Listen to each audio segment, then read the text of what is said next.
Welcome to the Health System CIO Show. I'm your host, founder, and editor-in-chief, Anthony Guerra.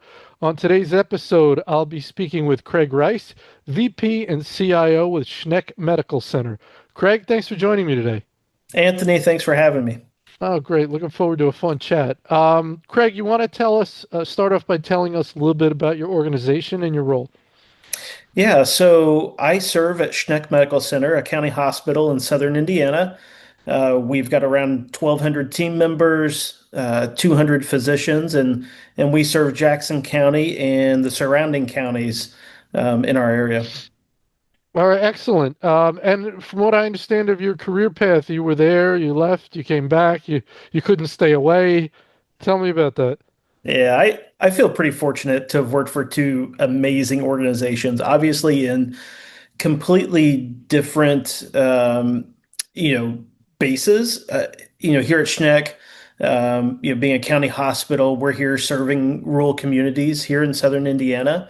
But I also had the opportunity to work for a few years over at Cincinnati Children's in an academic, medical research facility, and I feel like those two organizations really, um,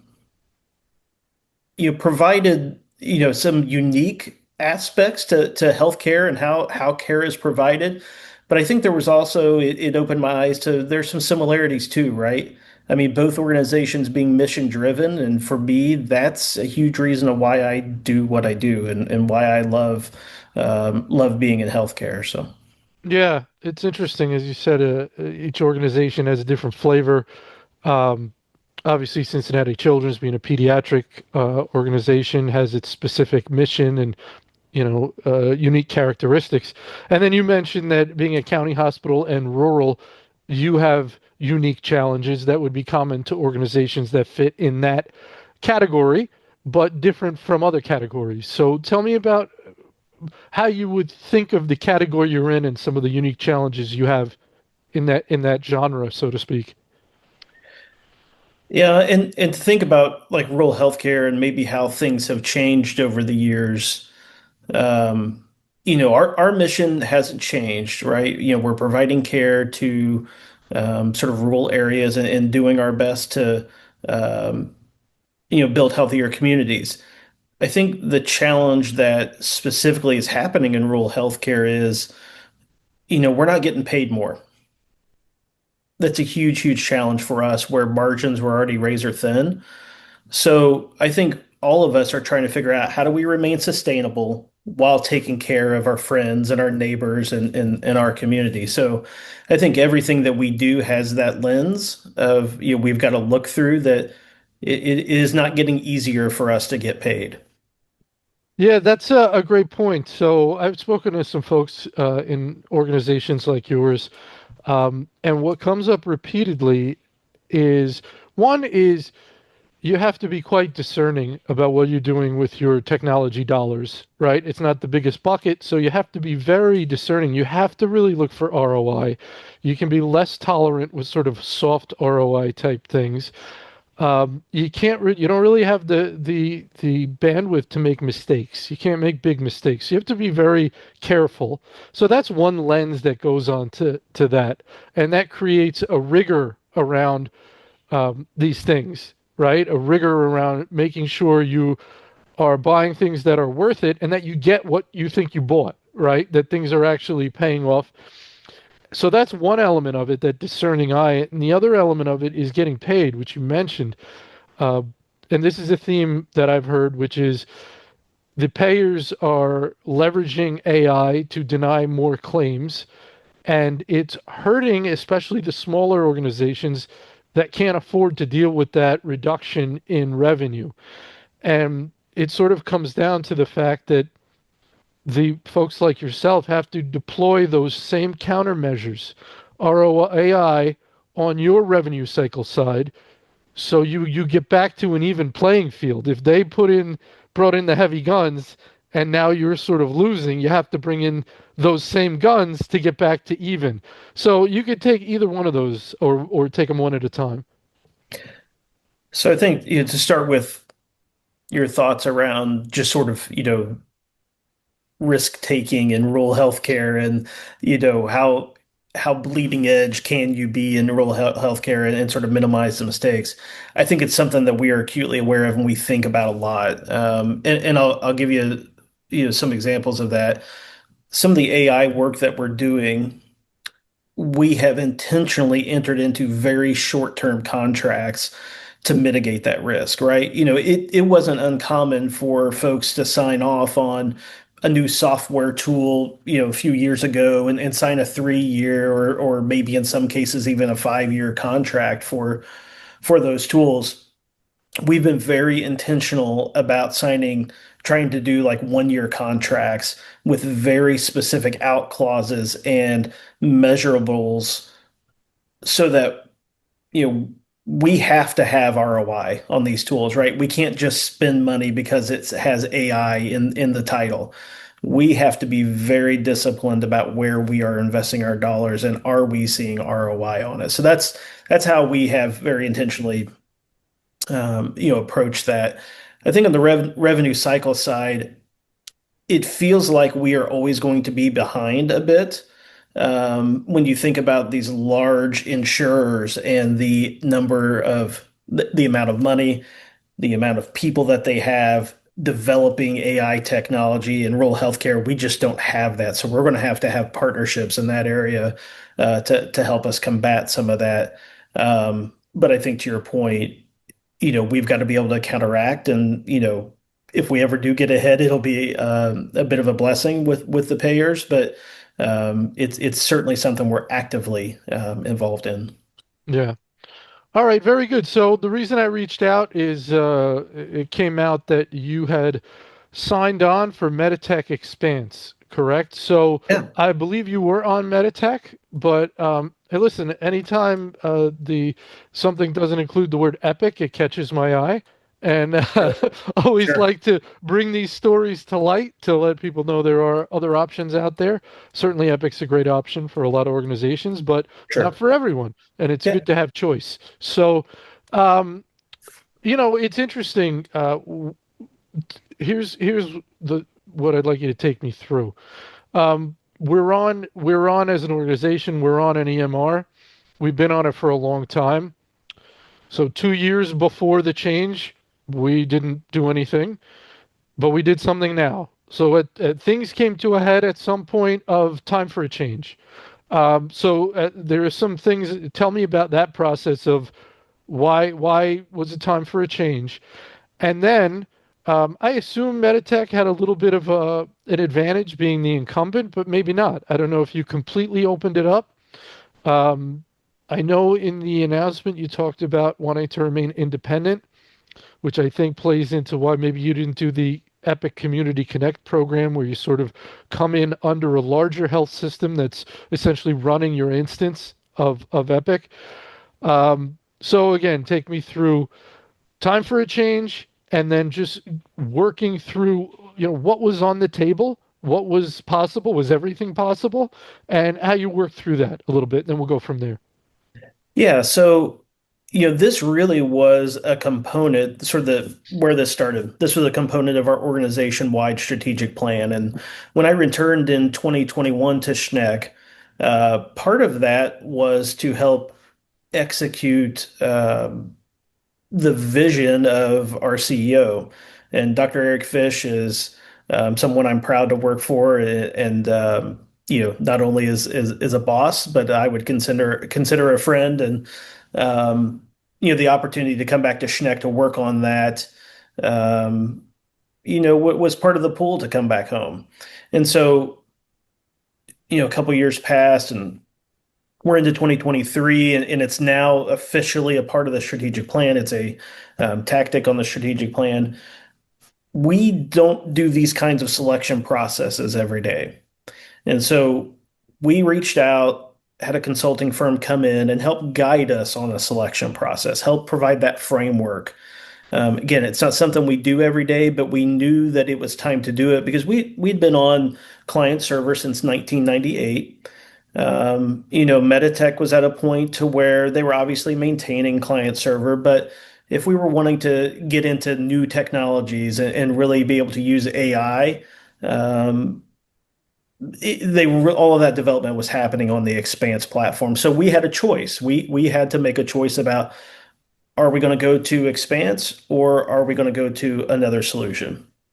And to give a little background on what it means to go to Expanse, it's a whole new implementation. It's not an upgrade. It's not it's not just, you copy some things over and you're just on the next version of Meditech. It's a full brand new implementation. You start from scratch. And there's some positives and negatives to that. So for us, we really wanted to take the time to look at the market, understand what solutions are out there, and pick the solution that makes the most sense for Schneck. So we did open it wide open, and it was really through that partnership with our strategic advisor that I think we put the right effort in to make sure that we were making the best decision for Schneck. So, over time, we looked at obviously Expanse, we looked at Epic, and then the Epic Community Connect model. We had some conversations with other organizations, but for us, we really sort of focused in on Expanse and Epic Community Connect. And we brought both organizations in to meet with our stakeholders, perform demonstrations, and spent probably the course of 4 or 5 months really digging in on both systems. And so, we went through that process, and I think I'm oversimplifying it a bit, but the voice of our stakeholders matter. And the stakeholders here at Schneck were our nurses, our physicians, our folks from across the organization, um, attended these sessions, and then they provided their feedback. And when we looked at all the scoring that these folks provided, and um, ultimately we landed on Expanse, and they rated Expanse slightly higher than Epic. Both rated very well. And I think that was probably because we're on a platform that was 20 years old. But both systems rated really well, but our physicians, our nurses rated Meditech Expanse slightly higher. And I think that, was a top priority for us, that our team was bought into that decision. Do you think that any of that was there any, I know you said it's basically a new product, but is there a feel that the users you think felt some continuity from or was it totally completely in your ability to discern it like a totally new product? So I think if you look at Expanse from a user interface perspective, it's quite a bit different. Okay. It doesn't for a clinician, it doesn't have that same look and feel. Um, so I don't know that that was like a driving factor, but I think when you look at just some of the improvements they made from a user perspective, I think that was pretty powerful. Well, that is pretty interesting, right? Because I mean, to beat Epic in sort of head to head, just usability, that's pretty impressive. Yeah, and I think not to necessarily like make this about Meditech versus Epic, Mhm. because I have very high thoughts on Epic as well, having seen both systems. I think you've seen Meditech over the years improve their usability, and I think that's reflected in some of the class rankings. Meditech has made some sharp improvements there, and I think that they've listened to the feedback of customers, and they've listened to physicians and the physicians that are on staff at Meditech, that they had some work to do from the legacy client server system, and I think they've proven that commitment with Expanse. Now, when you say you looked at Community Connect, um, who are you interacting with there? Were you interacting with Epic or were you interacting with the health system that would have been your sponsor? Yeah, the health system that would have been our sponsor. Okay, so they sort of demoed it just like a vendor would and basically took you through that. Essentially, they're acting like a vendor in that scenario, somewhat, right? They're Right. presenting you with this, they're doing a demo and all this kind of thing. And I guess they'd like you to take it just like a vendor would. They want you to they want to win, so to speak, right? I mean, Right. yeah. So that's interesting. Yeah, it's definitely, we're sort of at the size to where we weren't quite big enough to contract directly with Epic. Uh-huh.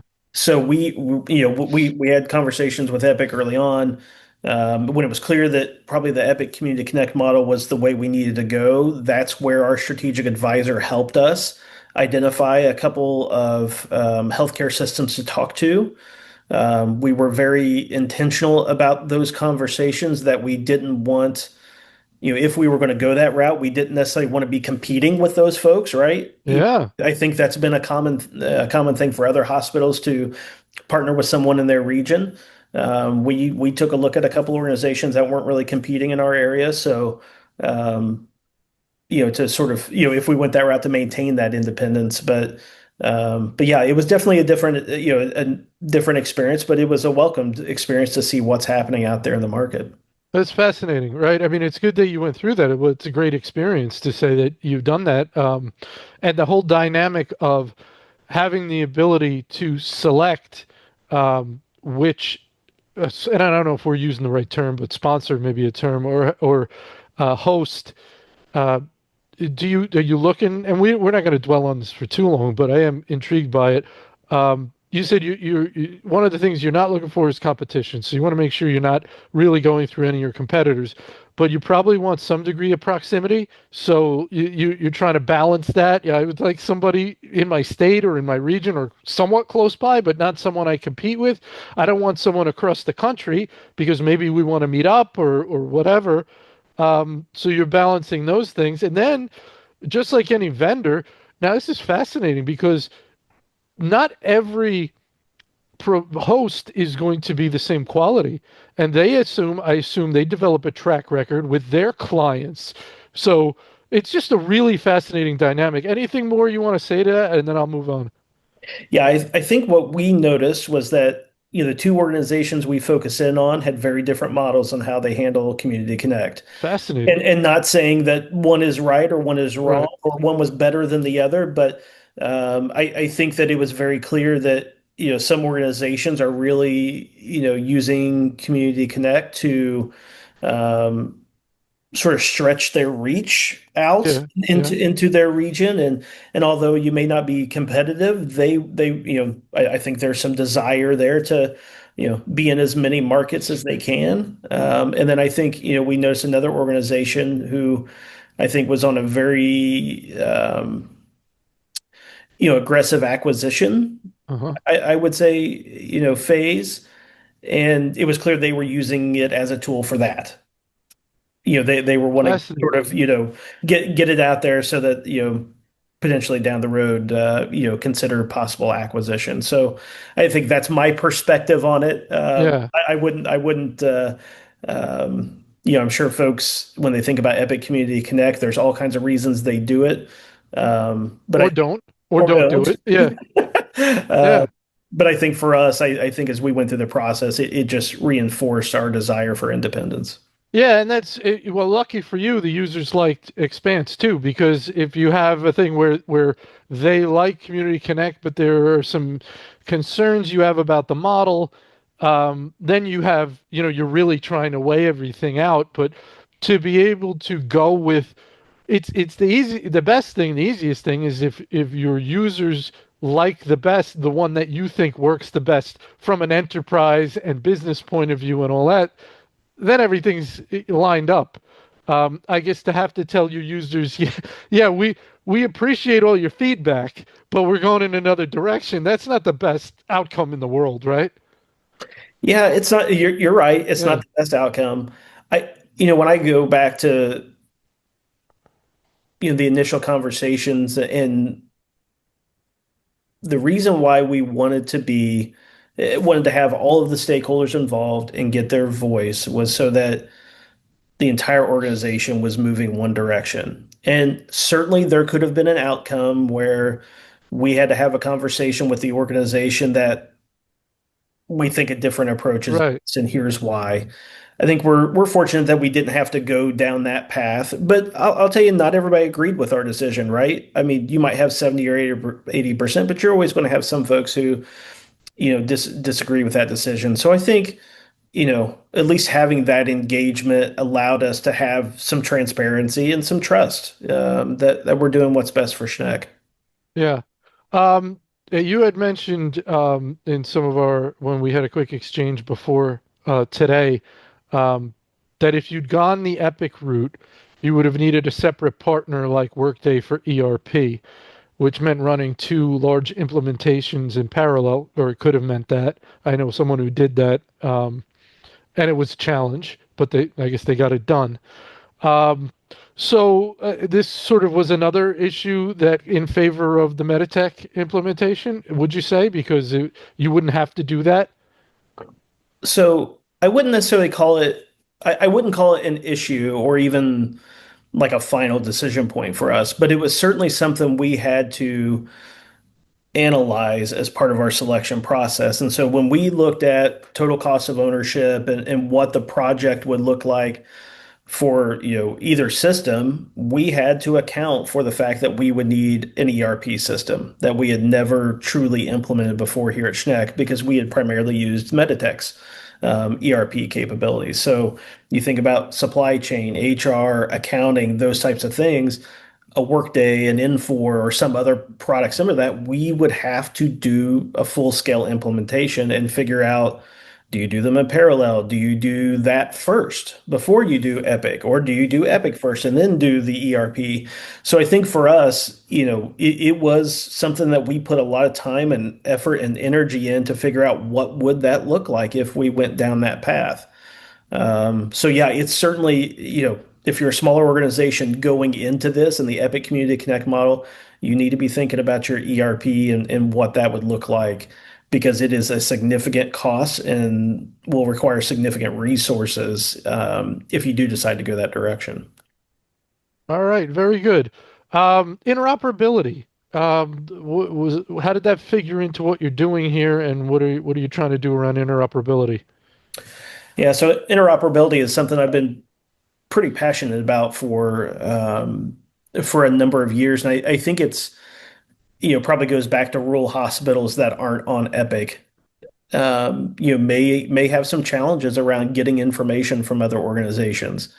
Epic hospitals have sort of the built-in button that aggregates information from other Epic organizations. But what we had seen here in Indiana, and Anthony, I don't know if you're aware, but Indiana has probably one of the most mature health information Right. exchanges in the country. IHIE Yeah. Yeah. is really well known, and Yeah. they've done a number of great things. But what we had seen is that there was a bit of a blind spot, and some Epic organizations weren't sharing as much info with IHIE that, in my opinion, if you're all just trying to take care of patients, Hmm. um, they weren't sharing quite as much information. So it often required a lot of manual work to get information from some Epic hospitals. So for us, with TEFCA and with all the work that's been happening at the national level, one of the things that I think showed a lot of promise with Meditech and with Expanse was their Traverse Exchange network. And so for me, having seen Epic and having seen how they share information, Meditech's approach was actually a little bit different in terms of through their overlay and their consolidated viewer, they basically take all this information that's coming through TEFCA and through the QHINs, and they take all that information, all the CCDs. Maybe if you look at a patient, there are 20 or 30 CCDs, and Meditech takes that and basically puts that into a consolidated viewer to where you can now start to look through that viewer in a much more structured way versus clicking through 20 different documents trying to find information. Hmm. And so for us, Epic has made the commitment to have all their hospitals connected to these exchanges. And so for us to be able from day one to start pulling some of that Epic data and make it visible for our caregivers, that was huge. I just, I can't say it enough. Is it perfect? No. Is there still a long way to go? Yes. But we are seeing data in sort of these early months with Expanse that would have required a lot of manual work to get on our old platform. Very good. Any thoughts around TEFCA? I mean, I don't know how closely you follow it or have engaged with it. There have been some issues with some entities that have been on TEFCA court case between Epic taking one of them to court. Some of the a QHIN that brought on these organizations. Sequoia is supposed to be overseeing the whole thing, and then ONC is supposed to be overseeing them. So, just interesting. There's been some concern, frustration expressed, letters written among health systems saying, "Hey, we're not comfortable with this. We have to participate. We don't seem to have a choice, although that's up for debate, Right. technically speaking. And you need to do a better job of making sure if you make us if you make us give you our data, you have to make sure that it's not going to the wrong places." What are your thoughts? Yeah, you bring up some good points, and when I say it's not perfect yet, you've certainly hit the nail on the head with there being some pretty prominent lawsuits and very prominent concerns around entities accessing information and whether they truly have the right to do that. So I'm going to leave the policy stuff to those experts. But what I'll say, we've been talking about interoperability for 20 plus years. I think we're finally starting to see the fruits of that. Um, my hope is that we get the right rules and regulations in place to limit any bad actors getting access to that information, and that we truly get it to a point to where it's about the patient and it's about when a patient shows up in the ED, we've got the right information to provide the best care for that patient. And I think we're starting to see the fruits of that labor, but I think like a lot of things, it's still going to require some refinement. Yeah. Yeah, you've got, like I said, you got epic organizations exchanging with each other. I guess fairly. I don't know if that's seamless or if there's still issues there depending on what flavor of Epic you're on. Everybody's got flavors, right? So, but you got, I guess, that ecosystem that you mentioned. Now Meditech's trying to develop their ecosystem. Um, and then you have TEFCA, you get the CMS aligned networks. Um, I always think of just plugging the outlet, plugging it into the wall. Now, I know if you go to Europe, you can't plug it in without an adapter, but in the United States, it's still, you pretty much can plug it into any outlet. They got that worked out a long time ago. So we're still not there yet. Yeah, and the adapter analogy is pretty darn good. But yeah, again, I think that we're on a good path, but it's going to take folks in the healthcare industry just being very direct about the challenges and how we're going to solve these. Because I would hate for us to take a step back with this. I think for the first time, we've truly got Epic, Cerner, Oracle, Meditech, some of the major entities in this space committing to TEFCA, and I hope we continue to see this move forward. Just let's fix the issues. Let's fix the issue. Another big one, since we're talking about these big issues, is the unique patient identifier. Chime's really been pushing that. I don't know if that's at all any closer to reality or if they can even discuss these things. There's prohibition on even discussing some of these things. But in your mind, is that a necessary step, or are there ways around that you can get where you're trying to go without that as an industry?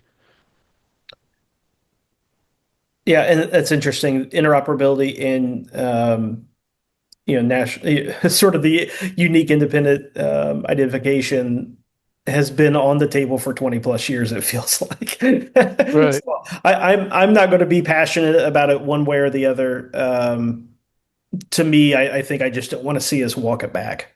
That's what I don't want to see with all of this. I think we're doing some really good things in terms of exchanging data. Uh-huh. We've got to figure out how to bust down the barriers that are remaining that make it a challenge. Yeah. We have to talk about AI, of course. In an organization like yours, what are the main challenges around this, around making tools available, whether or not you're working within your major EMR suite? That's another one of the huge issues for folks in your position is when we do want to bring a tool to our users, do we go through our EMR vendor? Is their tool good enough? Do they even have it? If our users want something else and it's compelling enough, do we go outside? These are big issues that everyone deals with. A lot of this is coming up around AI.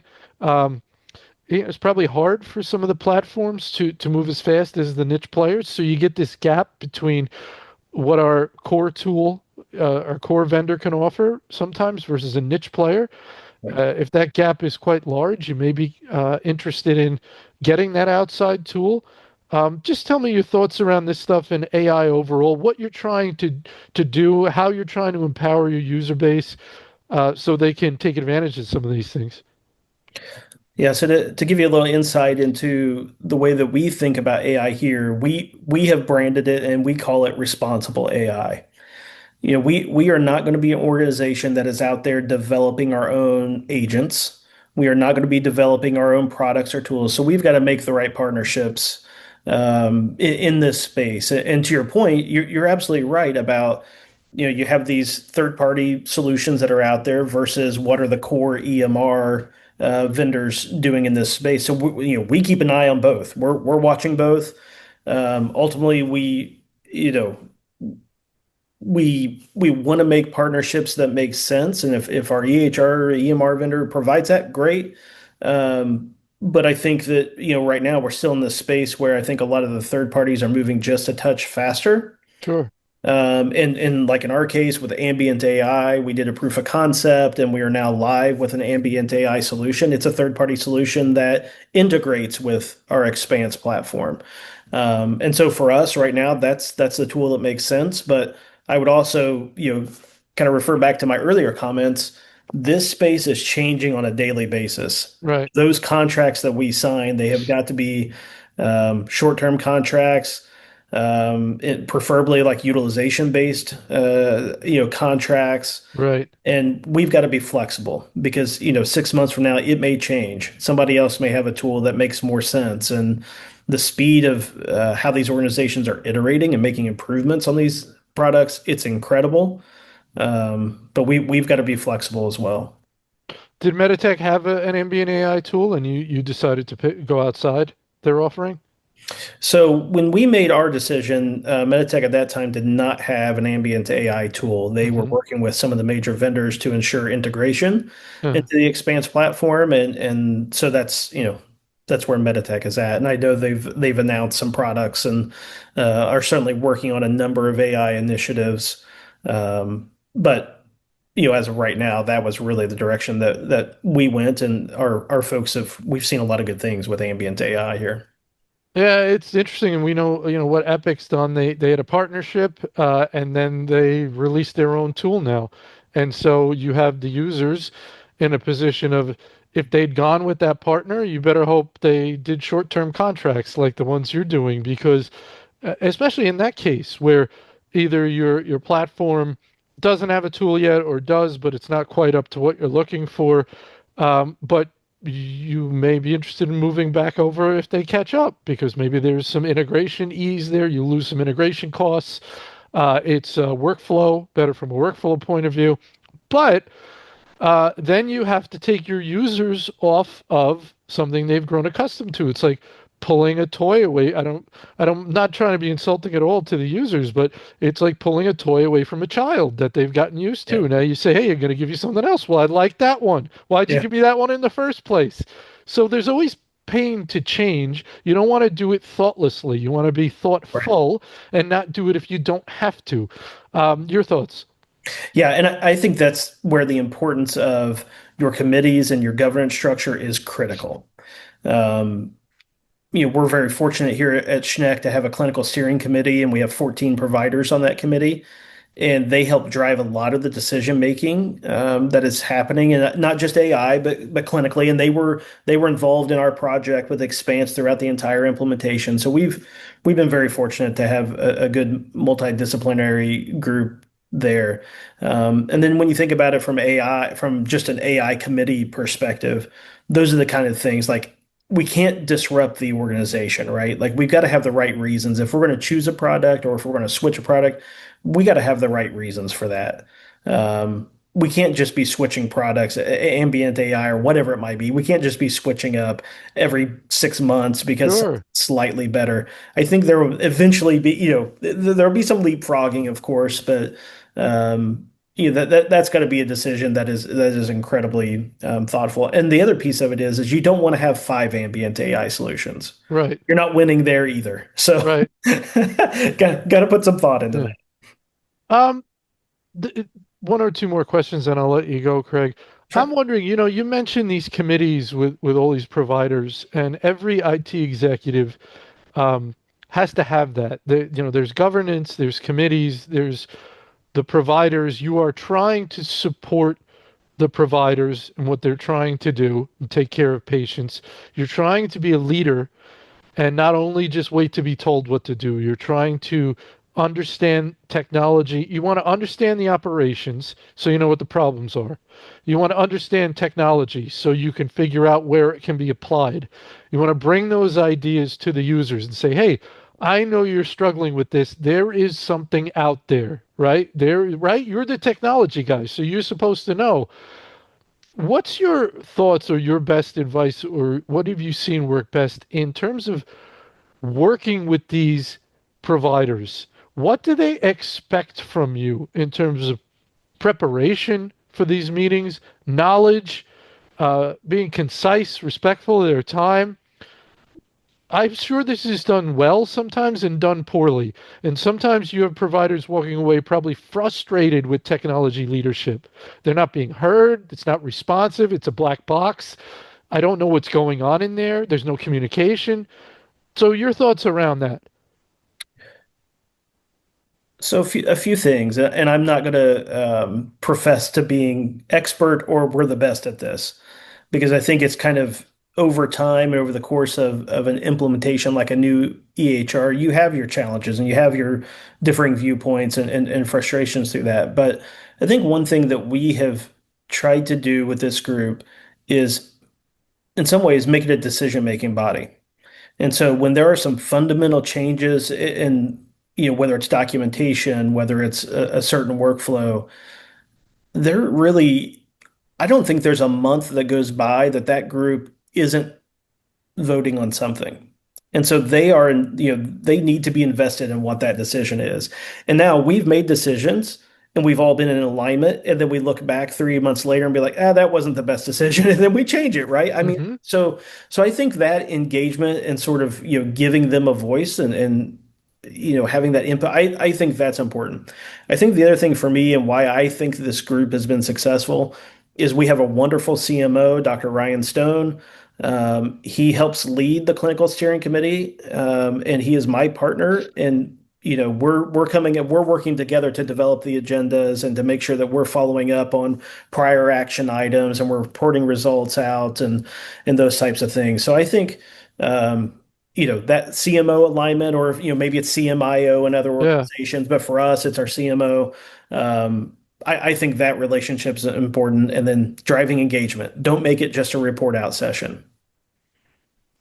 Does uh does Dr. Stone, does he function as a CMIO or do you also have a CMIO? We do not have a Okay. CMIO here, so he functions, I would say, Right. in that type of role, and certainly was, from a physician perspective, the project champion from that side when we went through the Expanse implementation. Right. And that's absolutely critical, right? If either your CMIO is that partner usually, or if that position doesn't exist, the CMO must be someone who's willing and interested to have a deep partnership with IT. Because if you don't have, if that's sort of two sides of a cliff with no bridge in the middle, it's not going to work very well, is it? You're spot on. So, all right, very good. Craig, any final thoughts today? Final piece of advice? You've been around the block a little bit. Give a little piece. Let's put it this way. We'll be more specific.